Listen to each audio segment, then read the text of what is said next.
வணக்கம் நண்பர்களே, இன்றைக்கி நம்ம என்ன செய்ய போகிறோம் பார்த்தீங்கன்னா, பூசணிக்காய் பொரியல் பண்ண போகிறோம். அதுக்கு தேவையானது ஒரு தக்காளி, 2 வெங்காயம், கொஞ்சம் கருவேப்பிலை, காரத்துக்கு ஏற்ற மாதிரி மிளகாத்தூள், பூசணிக்காய் வந்து இந்த மாதிரி நறுக்கி வச்சுருக்கேன். தேவைக்கேற்ப உப்பு, கடுகு. வாங்க எப்படி செய்யலாம்னு பார்ப்போம். எண்ணெய் ஊற்றிக்கலாம்.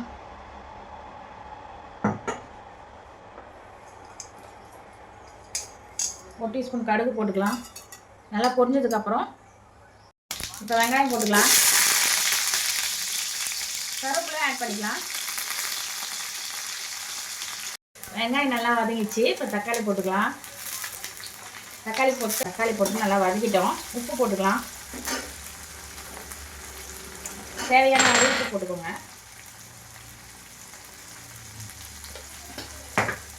நல்லா கலரி விட்டுட்டு ஒரு 2 நிமிஷம் மூடி வச்சிடலாம். நல்லா தக்காளி மசிட்டோம்.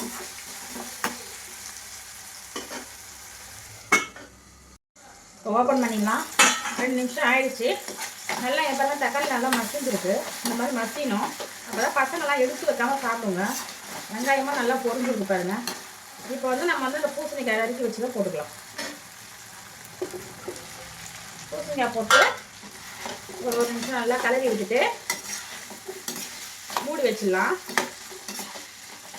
இது வெந்ததுக்கப்புறமா நான் குழம்பு மிளகாத்தூள் ஆட் பண்ணுறேன். 3 நிமிஷம் மூடி வச்சுருந்தேன். இப்போ ஓப்பன் பண்ணி பார்க்கலாம். நல்லா வெந்துடுச்சு பாருங்கள்.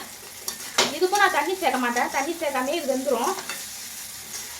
இப்போ வந்து நம்ம வந்து குழம்பு மிளகாத்தூள் இதில் ஆட் பண்ணுறேன்.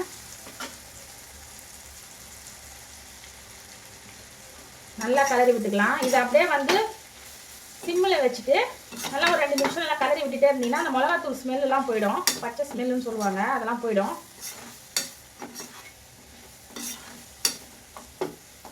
அந்தாங்க ரெடி ஆயிடுச்சு பாருங்கள். என்னோடய ஸ்டைலில் பூசணிக்காய் பொரியல். இதே மாதிரி ட்ரை பண்ணி பாருங்கள். எப்படி இருக்குன்னு லைக் பண்ணுங்கள், ஷேர் பண்ணுங்கள், கமெண்ட் பண்ணுங்கள். தேங்க்யூ.